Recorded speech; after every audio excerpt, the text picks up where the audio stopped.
வணக்கம் மக்களே, நான் உங்கள் அவினாசி கருப்பண்ணன் பேசுறேங்க. இன்னைக்கு பார்த்தீங்கன்னா நம்ம ஒரு பிரியாணி ரெசிபி ஒன்று செஞ்சு பார்க்க போகலாம். அது என்ன பிரியாணி அப்படின்னா துறையூர் கலா பிரியாணி அப்படின்னு சொல்லிட்டு ஒரு ரெசிபி ஒன்று சொல்லித்தர போகிறேன். அது என்னன்னா அந்த பிரியாணி பார்த்தீங்கன்னா எல்லாத்துக்குமே ரொம்ப நல்லா பிடிக்குங்க. ஃபுல்லாக பார்த்தீங்கன்னா நெய்யில் தான் செய்ய போகிறோம். இந்த பிரியாணி குழந்தைங்கலேருந்து பெரியவங்க வரைக்கும் எல்லாருமே சாப்பிட்றதுக்கு வேற லெவலில் இருக்கும். இந்த பிரியாணி பார்த்தீங்கன்னா பிஸ்னஸ் ரீதியாகவும் எடுத்துக்கலாம், ஃபங்க்ஷனும் செஞ்சு பார்க்கலாம், நீங்கள் வீட்லேயும் செஞ்சு பார்க்கலாம். வீட்டில் உடம்புற வந்தாலும் சரி, நோம்பியாக இருந்தாலும் சரி, எதுக்காக இருந்தாலும் நீங்கள் செஞ்சு பாருங்க. ஓகேங்களா?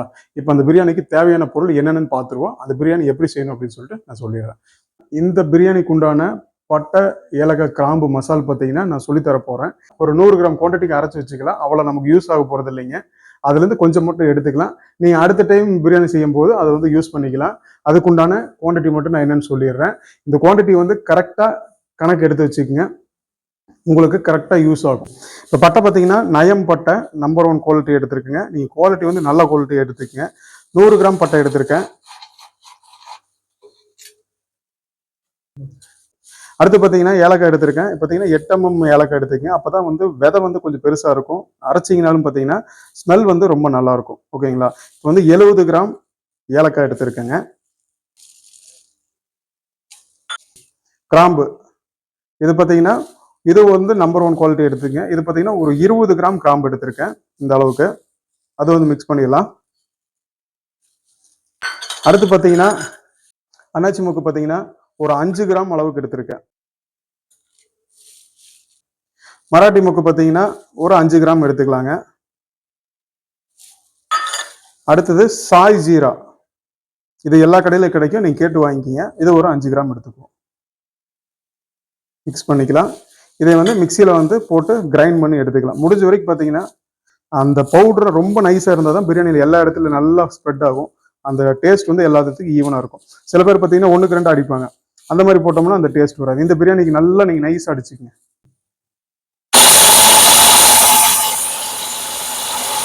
ரெண்டு கிலோ சிக்கன் எடுத்துருக்குங்க. துறையூர் சீரக சம்பா 2 கிலோ எடுத்திருக்கோம். இஞ்சி பேஸ்ட் எடுத்துருக்கேங்க. அதுக்கடுத்து பார்த்தீங்கன்னா பூண்டு பேஸ்ட் எடுத்திருக்கேன். பெரிய வெங்காயம் பார்த்தீங்கன்னா சின்ன சின்னதாக கட் பண்ணி எடுத்துட்டோம். அடுத்தது வந்து தக்காளி வந்து அரைச்சி எடுத்திருக்கேன். அதுக்கப்புறம் பார்த்தீங்கன்னா கல் உப்பு எடுத்தாச்சுங்க. அதுக்கப்புறம் பார்த்தீங்கன்னா எலுமிச்சம்பழம் எடுத்திருக்கேன். கேபி பிராண்டு நெய் எடுத்திருக்கேன். அடுத்தது பார்த்தீங்கன்னா தயிர் எடுத்தாச்சு. அடுத்து புதினா வந்து இலையை மட்டும் கிள்ளி எடுத்திருக்கேன், தண்டு இல்லாமல். அடுத்து பார்த்தீங்கன்னா மல்லித்தலை கொஞ்சம் அரைச்சி எடுத்திருக்கேங்க. அதுவும் பார்த்தீங்கன்னா சின்ன வெங்காயம் கொஞ்சம் அரைச்சி எடுத்திருக்கோம். அடுத்தது பார்த்தீங்கன்னா பச்சை மிளகா கீரி எடுத்திருக்கேன். நீல பச்சை மிளகா பார்த்தீங்கன்னா கீரி எடுத்திருக்கேன். பட்டகிராம் மசாலா அரைச்சி எடுத்தாச்சு. இந்த மசாலோட ரேஷியோ வந்து உங்களுக்கு சொல்லியிருக்கேன். அதுவும் பார்த்தீங்கன்னா பட்டகிராம் நமக்கு தேவையான அளவு மட்டும் எடுத்துக்கலாம். போடும்போது அளவு மட்டும் நான் உங்களுக்கு சொல்லிடுறேன்.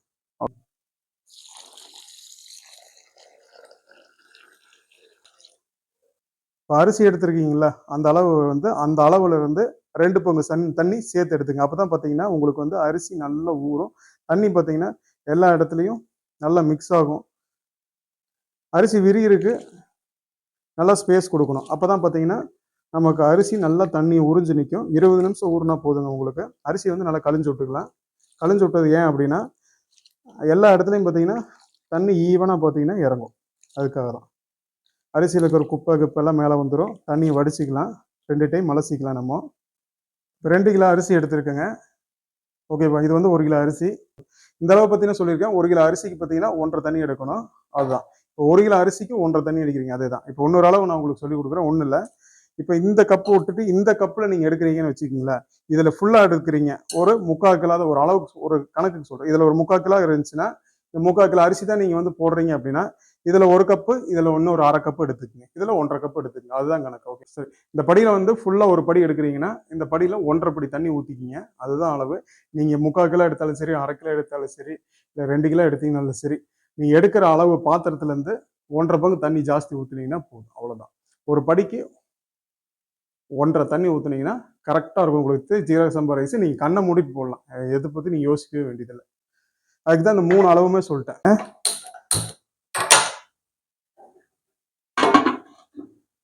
ஓகே, அடுப்பு பற்ற வச்சாச்சு.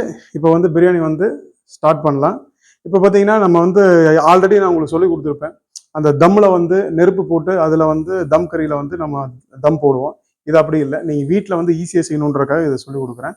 இப்போ பார்த்தீங்கன்னா நம்ம சுடுதண்ணியை தூக்கி மேலே வச்சு தம் போடுவோம். அந்த டைப்பில் நான் சொல்லித்தரேன். அந்த டைப் எப்படின்னு சொல்லிட்டு பார்த்து நீங்கள் செஞ்சுக்கிங்க.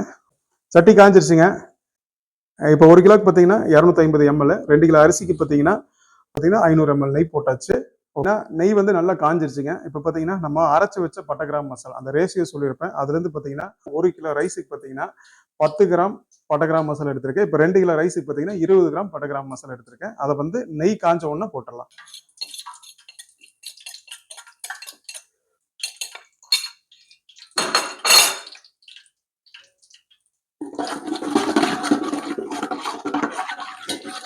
இந்த ரெசிபிக்கு வந்து பட்டை கிராம் மசால் வந்து நம்ம முன்னாலே போடணுங்க. அப்போதான் அந்த டேஸ்ட் வந்து நமக்கு கிடைக்கும். நெய்யில் வந்து அந்த பட்டை கிராம் மசால் நல்லா பாயில் ஆகணும்.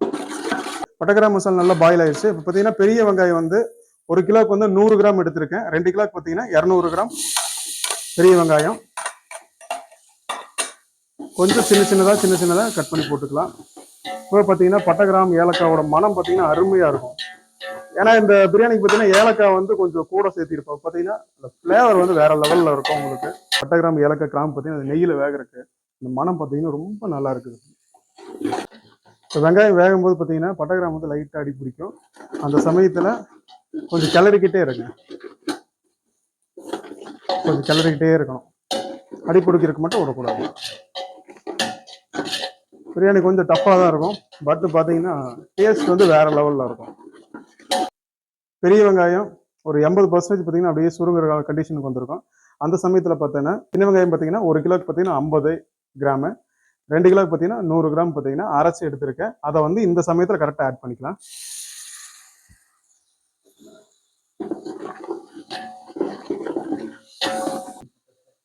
வெங்காயம் பார்த்தீங்கன்னா நல்லா வேகணும்.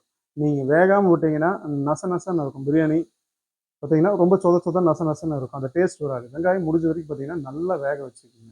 வெந்தால் தான் அந்த டேஸ்ட் வந்து உங்களுக்கு நல்லா கிடைக்கும். 100 கிராம் எடுத்திருக்கேன். 1 கிலோவுக்கு பார்த்தீங்கன்னா 2 கிலோவுக்கு பார்த்தீங்கன்னா 200 கிராம் பூண்டு பேஸ்ட் எடுத்திருக்கேன். போட்டுடலாம்.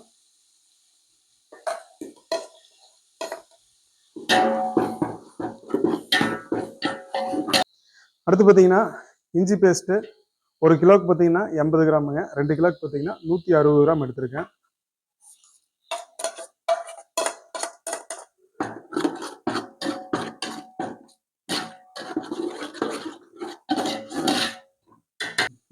கட் பண்ணி வச்ச பச்சை மிளகா வந்து இப்போ ஆட் பண்ணிக்கலாம்.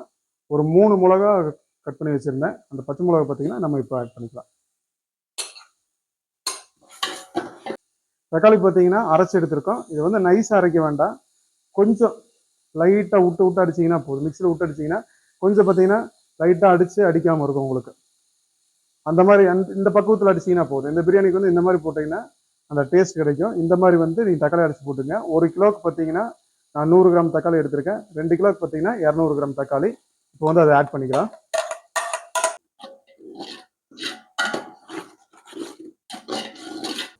தக்காளி பார்த்தீங்கன்னா 1 கிலோக்கு 100 கிராம் தான் போட்டிருக்குங்க. ஏன்னா இதில் வந்து தயிர் லெமன் எடுக்கிறோம். அதனால பார்த்தீங்கன்னா தக்காளி வந்து 100 கிராம் போதும். இப்போ பார்த்தீங்கன்னா முடிஞ்ச வரைக்கும் தக்காளி அந்த பச்சை ஸ்மெல் போகிற வரைக்கும் வணங்கிங்க. ஓகேவா? இப்போ பார்த்தீங்கன்னா மல்லித்தலை வந்து இந்த பிரியாணிக்கு பார்த்தீங்கன்னா அரைச்சி தான் போடணும். இப்போ பார்த்தீங்கன்னா மல்லித்தலை பார்த்தீங்கன்னா 1 கிலோக்கு பார்த்தீங்கன்னா 20 கிராம் எடுத்திருக்கேன். 2 கிலோக்கு பார்த்தீங்கன்னா 40 கிராம் மல்லித்தலை பார்த்தீங்கன்னா அரைச்சு போடலாம்.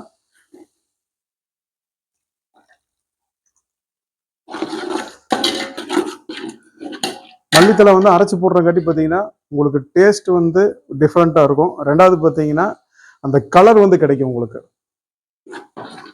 பிரியாணியோட கலர் பார்த்தீங்கன்னா மற்ற பிரியாணி விட கொஞ்சம் டிஃப்ரெண்ட்டாக இருக்கும்.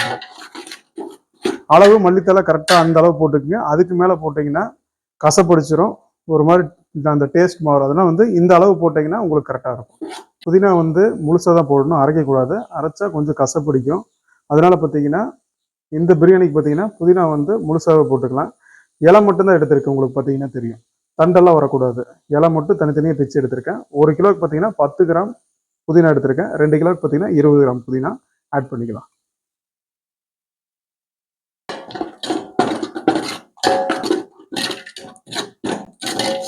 புதினா போட்டோன்னே மனம் பார்த்தீங்கன்னா அருமையாக இருக்குது. மல்லி அரைச்சி ஊற்றும் போதும் பார்த்தீங்கன்னா மனம் ஜம்முன்னு இருந்தது. எல்லாம் மிளகாத்தூள் பார்த்தீங்கன்னா 1 கிலோக்கு பார்த்தீங்கன்னா 10 கிராம் மிளகாத்தூள், 2 கிலோக்கு பார்த்தீங்கன்னா 20 கிராம் மிளகாத்தூள் நான் எடுத்திருக்கேன். பச்சை மிளகாவோட காரம் வராதுங்க. பச்சை மிளகா வந்து கம்மியாக தான் போட்டிருக்கோம். மிளகாத்தூள் வந்து 10 கிராம் எடுத்தீங்கன்னா கரெக்டாக இருக்கும் 1 கிலோக்கு. தயிர் பார்த்தீங்கன்னா இப்போ 1 கிலோக்கு பார்த்தீங்கன்னா 70 ml தயிர் எடுத்திருக்கேன். 2 கிலோக்கு பார்த்தீங்கன்னா 140 ml தயிர் எடுத்திருக்கேன். இப்போ பார்த்தீங்கன்னா தயிர் வந்து இந்த சமயத்தில் கரெக்டாக ஆட் பண்ணிக்கலாம்.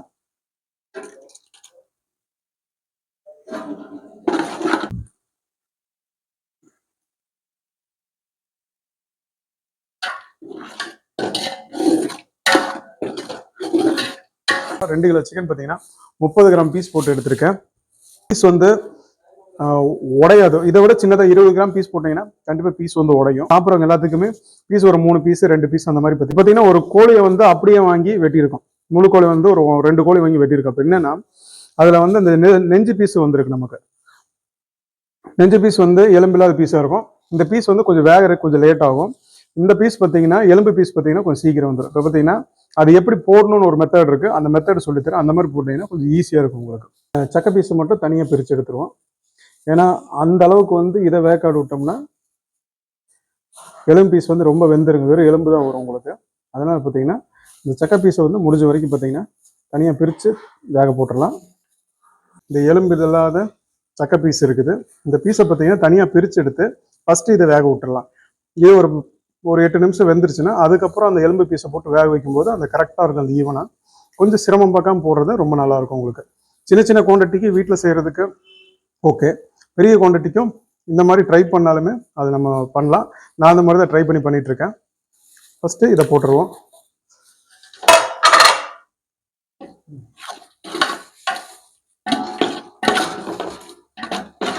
இந்த பீஸை பிரித்து போடுறது வீட்டில் செய்கிறதுக்கு தான் சாத்தியமெல்லாம் இல்லைங்க. இது பல்க் ப்ரொடக்ஷன்லையும் செய்யலாம். ஒரு சின்ன வேலை தான் நம்ம, அவ்வளோதான்.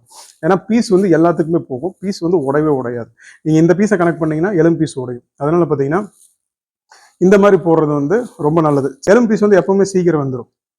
அதனால பார்த்தீங்கன்னா அது ரெண்டு வேகருக்கு அந்த டைமிங் வந்து கரெக்டாக வரும் உங்களுக்கு. இந்த எலும்பில்லாத பீஸ் பார்த்தீங்கன்னா போட்டிருக்குமா, அது வெந்துருச்சான்னு செக் பண்ணுறதுக்கு ஒன்றும் இல்லை. ஒரு 2 பீஸ் எடுத்து இந்த மாதிரி ஒரு தண்ணியில் இப்படி போட்டுட்டு இப்படி அமுத்தி பார்த்தோம்னா போதும். இப்படி அமுத்தி பார்த்தோம்னா வெந்துருச்சுன்னா ஓகே. அடுத்து வந்து அந்த எலும்பு பீஸை நம்ம வந்து ஆட் பண்ணிக்கலாம்.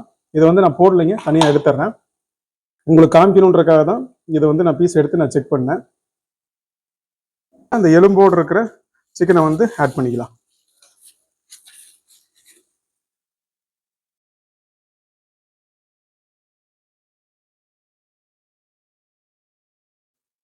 நான் வந்து ஸ்டார்டிங்கில் ரொம்ப கஷ்டப்பட்டு தான் கற்றுக்கிட்டேன். எனக்கு யாரும் கற்றுக் கொடுக்கல. பட் நான் உங்களுக்கு சொல்லித்தரேன். இந்த நுணுக்கங்களான விஷயங்களும் நீங்கள் கற்றுக்குங்க. நீங்கள் வீட்டில் செஞ்சு பாருங்கள். செஞ்சு பார்த்தீங்கன்னா தான் அதோட ரிசல்ட் என்னன்றது உங்களுக்கு தெரியும். இது கறியை போட்டுட்டோம். கறியை போட்டதுக்கப்புறம் கறி கொஞ்சம் வேகணுங்க. அதுக்கப்புறம் தண்ணி ஊற்றும், தண்ணியில் வேகணும். அப்போ பார்த்தீங்கன்னா கரெக்டாக நம்ம தம்முக்கு சுடு தண்ணியை பற்ற வச்சிட்டோம்னா கரெக்டாக இருக்கும். சுடு தண்ணி வந்து நம்ம பற்ற வச்சுருவோம். சுடு தண்ணி பற்ற வச்சாச்சு. பிரியாணி முடிகிறக்கும் தம் போடுறக்கும் சுடுதண்ணி ரெடியாக இருக்கும். கரெக்டாக இருக்கும் உங்களுக்கு. இந்த சீரக சம்பா ரைஸுக்கு உப்பளவு வந்து நீங்கள் எவ்வளோ போடணும் அப்படின்னு நான் தெளிவாக சொல்கிறேன். அவ்வளோதான் மெஷர்மெண்ட் வரும். அதுக்கு வேணால் கொஞ்சம் சேர்த்து போட்டுங்க, அவ்வளோதான். சரியா? நீங்கள் வந்து ஒன்றும் பிரச்சனை இல்லை. யார்ட்டையும் கேட்கணும்னு அவசியம் எல்லாம் கிடையாது. சில பேர் வந்து கையளவு போடுவாங்க, அப்படிலாம் இல்லை. 1 கிலோ சீரக சம்பா ரைஸுக்கு 50 கிராம் உப்பு எடுத்துக்கோங்க. கரெக்டாக இருக்கும் உங்களுக்கு. நீங்கள் சீரக சம்பாவில் எந்த பிரியாணி போட்டாலுமே 1 கிலோ சீரக சம்பா ரைஸுக்கு 50 கிராம் உப்பு எடுத்துட்டிங்கன்னா உங்களுக்கு வந்து பார்த்தீங்கன்னா அளவு வந்து கரெக்டாக இருக்கும். இன்னும் கொஞ்சம் உப்பு வேணுன்னா ஒரு 55 கிராம் போட்டுக்கோங்க. ஓகேவா? அதுதான் அளவு. அந்த அளவு வந்து நான் இப்போ போட போகிறேன். இப்போ 1 கிலோ சீரக சம்பா ரைஸுக்கு 50 கிராம் உப்பு, 2 கிலோ ரைஸுக்கு பார்த்தீங்கன்னா 100 கிராம் உப்பு எடுத்திருக்கேன். 100 கிராம் உப்பு வந்து நான் ஆட் பண்ணிடுறேன்.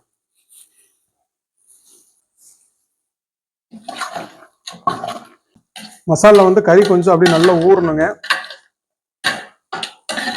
உப்பு வந்து ஃபுல்லாக அரிசிக்கு சேர்த்த உப்பு போட்டிருக்கோம். தண்ணி ஊற்றி அரிசி போடும்போது ஆட்டோமேட்டிக்காக பார்த்தீங்கன்னா அந்த உப்பு வந்து அந்த அளவு வந்து ஈவன் ஆயிரும் உங்களுக்கு. அதனால ஃபுல் உப்பு போட்டுக்கலாம், தப்பே வராது உங்களுக்கு. இதில் 2 கப் ரைஸ் எடுத்திருக்கேன். இப்போ 3 கப் தண்ணி போட்டோம்னா கரெக்டாக இருக்கும் உங்களுக்கு. சுடு தண்ணியிலேருந்து அப்படியே எடுத்து போட்டுக்கலாம். 1 2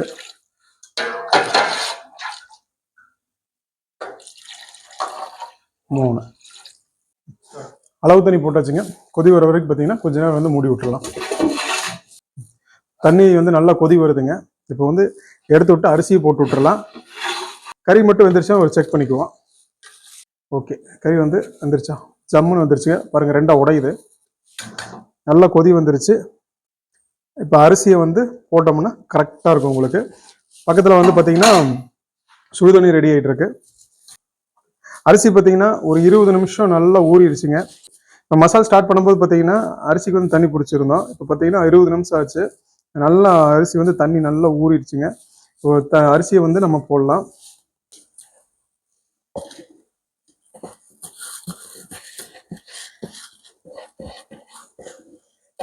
பர்னரோட இது பார்த்தீங்கன்னா சென்டரில் வச்சுக்கோங்க. தேக்கு வந்து எப்பவுமே வந்து இந்த பிரியாணி குண்டான்னு சொல்றீங்களா, அது பார்த்தீங்கன்னா எப்பவுமே பர்னரோட சென்டரில் வரும். அப்போ தான் நெருப்பு வந்து ஈவனாக எல்லா இடத்துக்கும் வரும் உங்களுக்கு.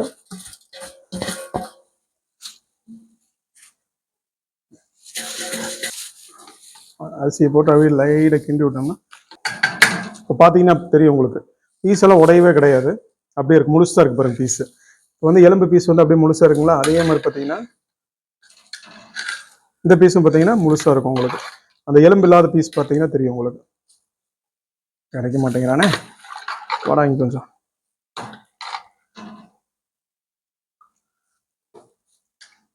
இந்த எலும்பு இல்லாத பீஸ் பார்த்தீங்கன்னா முழுசாக இருக்கு. எந்த பீஸுமே இந்த மாதிரி போட்டிங்கன்னா உடையவே உடையாதுங்க. ஒரு கிலோவுக்கு பார்த்தீங்கன்னா 1 லெமனு, 2 கிலோவுக்கு பார்த்தீங்கன்னா 2 லெமன் போட போகிறோம்.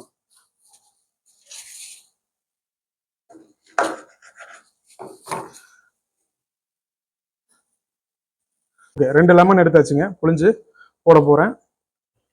விதை வந்து போகக்கூடாது, விதையை மட்டும் வடிகட்டி மேலால் எடுத்துருங்க. இந்த பிரியாணியோட மெத்தடுக்கு லெமன் வந்து கடைசியாக போட்டிங்கன்னா ரொம்ப நல்லாயிருக்கும்.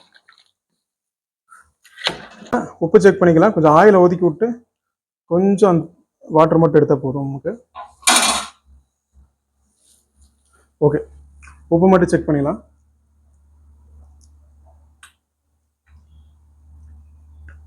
கரெக்டாக இருக்குது. புளிப்பு, உப்பு, காரம் எல்லாமே பார்த்தீங்கன்னா பர்ஃபெக்டாக இருக்குது. பிரியாணி பார்த்தீங்கன்னா தைரியமாக தம் போடலாம். ஒரு 5 நிமிஷம் மூடி போட்டுடலாங்க. ஏன் வந்து மூடி போடுறோம் அப்படின்னா கொஞ்சம் ப்ரெஷர் வந்து சீக்கிரம் ஆகும் அதுக்காக. ஏன்னா அடுப்பு வந்து ரொம்ப கம்மியாக எரியுது.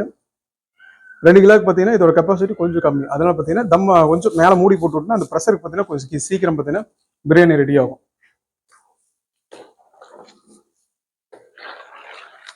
பிரியாணிக்கு நீங்கள் ஒரு 3 கிலோ ரைஸ் பண்ணுறீங்க, இதே ஸ்டவ்வில் பண்ணணும் அப்படின்னா கண்டிப்பாக பண்ணலாம். சரிங்களா? அரிசி போட்டதுக்கப்புறம் கொஞ்சம் கவனமாக இருக்கணும். ஒன்றும் இல்லை, இந்த பபுள்ஸ் பார்த்தீங்கன்னா இந்த இடத்துல மட்டும் வருதுங்களா, சைட்ல எல்லாம் வர கொஞ்சம் லேட் ஆகும். அதுக்குள்ளே பார்த்தீங்கன்னா அரிசி வேகாமல் போயிடும். என்ன பண்ணுவோன்னா அரிசியை வந்து கொஞ்சம் திருப்பி விட்டுக்கிட்டே இருங்க, அவ்வளோதான். கொஞ்சம் அப்படி திருப்பி விட்டுக்கிட்டே இருந்தீங்கன்னா போதும், அது ஈவனாக வெந்துக்கும் உங்களுக்கு. இங்கே உங்களுக்கு வேக்காடு கம்மியாக இருந்துச்சுன்னா நீங்கள் தம் விடும்போது ஒரு 5 நிமிஷம் இல்லைன்னா 7 நிமிஷம் கொஞ்சம் எச்சா தம் விட்டுக்குங்க. நெய் மனம் அருமையாக இருக்குதுங்க, ஏன்னா ஃபுல்லாக நெய் போட்டிருக்கோம். தண்ணி வந்து நல்லா கொதி வந்துருச்சுங்க.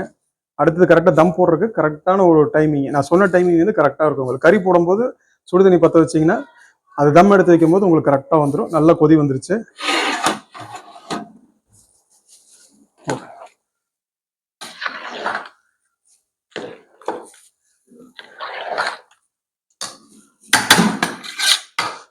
தம் போட்டலாம்.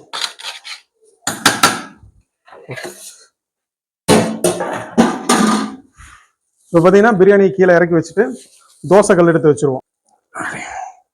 இப்போ பிரியாணி கீழே இறக்கி வச்சிட்டோம். ஸ்டவ்வை வந்து லோ ஃப்ளேமில் வச்சுக்கோங்க.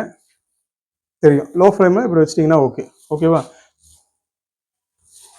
இப்போ தோசைக்கல்லை வந்து அப்படி வச்சுட்டு அதுக்கப்புறம் பார்த்தீங்கன்னா பிரியாணி தூக்கி அப்படியே மேலே வச்சுக்கோங்க. தம்முக்கு வந்து தட்டு பார்த்தீங்கன்னா அந்த வாட்டத்தோட குழியில் வந்து இந்த தட்டு வந்து அப்படியே ஃபிக்ஸ் ஆகி கரெக்டாக இறங்குற மாதிரி இருக்கணும் உங்களுக்கு. அதுக்கப்புறம் பார்த்தீங்கன்னா அப்படியே அந்த சுடு தண்ணி தூக்கி மேலே வச்சிடலாம்.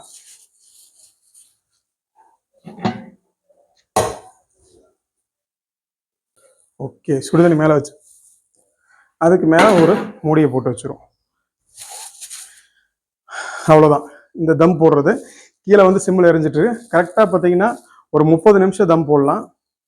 ஒரு 15 நிமிஷம் அந்த சிம்மில் எறிட்டோம். அதுக்கப்புறம் பார்த்தீங்கன்னா ஒரு 15 நிமிஷம் நார்மலாக அந்த தம்லேயே அந்த சூட்லேயே வந்துடும் உங்களுக்கு. இப்போ டைம் மட்டும் பார்த்துக்க பார்த்தீங்கன்னா 3:10க்கு தம் போட்டிருக்கேன். ஒரு 15 நிமிஷம் பார்த்தீங்கன்னா சிம்மில் எறிட்டோம். இப்போ பார்த்தீங்கன்னா 3:10க்கு பார்த்தீங்கன்னா சிம்மில் வச்சுருந்தோம். தம்முக்கு வந்து கீழே வந்து தோசைக்கல் வச்சு சிம்மில் வச்சுருந்தோம். இப்போ பார்த்தீங்கன்னா 3:25 ஒரு 15 நிமிஷம் டைம் சொல்லியிருந்தேன். 3:25 டைம் வந்துருச்சு. இந்த டைமில் பார்த்தீங்கன்னா சிம்மை வந்து ஆஃப் பண்ணி விட்டுறலாம். ஆஃப் பண்ணிடலாம். இன்னொரு 15 நிமிஷம் அந்த ஹீட்லேயே பார்த்தீங்கன்னா அந்த தோசைக்கல்லில் வந்து ஹீட் ஏறி இருக்கும், மேலே இருக்க ஹீட் இருக்கும். 2 ஹீட்டும் பார்த்தீங்கன்னா அப்படியே மிதமாக இருக்கும் உங்களுக்கு. அதிலே பார்த்தீங்கன்னா ஒரு 15 நிமிஷம் அரிசி நல்லா பாயில் ஆகி கரெக்டாக தம் ரெடி ஆயிரும். இன்னொரு 15 நிமிஷம் கழிச்சு நம்ம தம் உடைச்சிடலாம். பார்த்தீங்கன்னா இப்போ ஒரு 15 நிமிஷம் ஆயிடுச்சு. கரெக்டாக 3:40க்கு தம் உடைக்க போகிறோம். தண்ணியை அப்படியே எடுத்துருவோம். தம் எடுக்கும்போது இப்படி எடுத்துக்கங்க. ஓகேவா? டப்புன்னு இப்படி ஓப்பன் பண்ண வேண்டாம். மூஞ்சியில் அப்படியே நல்லா அடிச்சிடும்.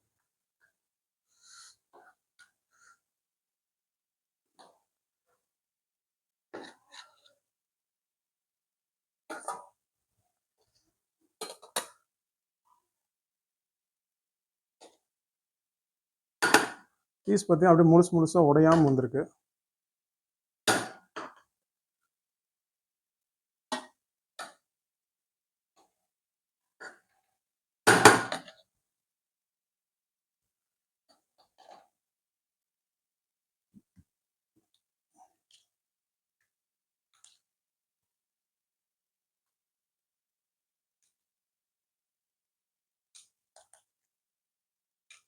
இப்போ பார்த்தீங்கன்னா துறையூர் கலா பிரியாணி பார்த்தீங்கன்னா ரெடி ஆயிடுச்சு.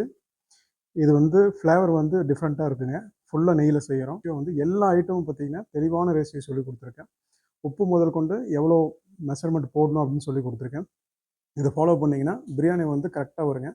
பிடிச்சிருந்துச்சுன்னா 4 பேர்த்துக்கு இதை சொல்லிக் கொடுங்க. ஓகேங்களா? சாப்பிட்டு பார்த்துட்டு ரிசல்ட் மட்டும் நான் சொல்லுவேன்.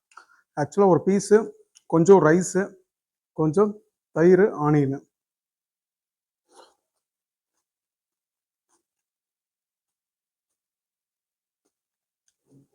அது எல்லாத்தையும் கலந்து சாப்பிடும்போது அது டேஸ்ட் பார்த்தீங்கன்னா வேறு லெவலில் இருக்குது. பிரியாணி உண்மையாலுமே நல்லா இருக்குங்க. நீங்கள் கம்பல்சரியாக இந்த வீடியோ பார்க்குறவங்க இதே இது வந்து நீங்கள் செஞ்சு பாருங்கள். அதே மாதிரி பார்த்தீங்கன்னா சின்ன வெயிட் ஸ்கேல் இருக்கும் உங்களுக்கு. அந்த வெயிட் ஸ்கேல் ஒரு 1000 ரூபாய்க்குள்ளே, ஒரு 700 ரூபாலேருந்து 1000 ரூபாய்க்குள்ளே இருக்கும். அந்த வெயிட் ஸ்கேல் அமேசான்லேயும் கிடைக்குது. அதை வாங்கி வச்சுட்டிங்கன்னா நீங்கள் வீட்டில் செய்கிறதுக்கு உங்களுக்கு ஈஸியாக இருக்கும். வெயிட்டை போட்டு நீங்கள் அப்படியே போட்டுக்கலாம். ஏன்னா லேடிஸ்க்கு வந்து அந்த கையளவு தெரியும். சப்போஸ் ஒரு ஜென்ஸே சமைக்கிறாங்க அப்படின்னா நீங்கள் வெயிட்டை போட்டு டக்கு டக்குன்னு தூக்கி போட்டிங்கன்னா ஈஸியாக வேலை முடிச்சிடும். தக்காளி வந்து ஃபுல்லாக அரைக்காமல் லைட்டாக திப்பியாக அரைச்சி போட்டிருந்தோம். அதுவும் பார்த்தீங்கன்னா அந்த டேஸ்ட்டு ஸ்வீட் இல்லாமல் ஓரளவுக்கு நார்மலான டேஸ்ட் கொடுக்குது உங்களுக்கு. மிஸ் யூ கைஸ், நெக்ஸ்ட் வீடியோவில் பார்க்கலாங்க. பாய்.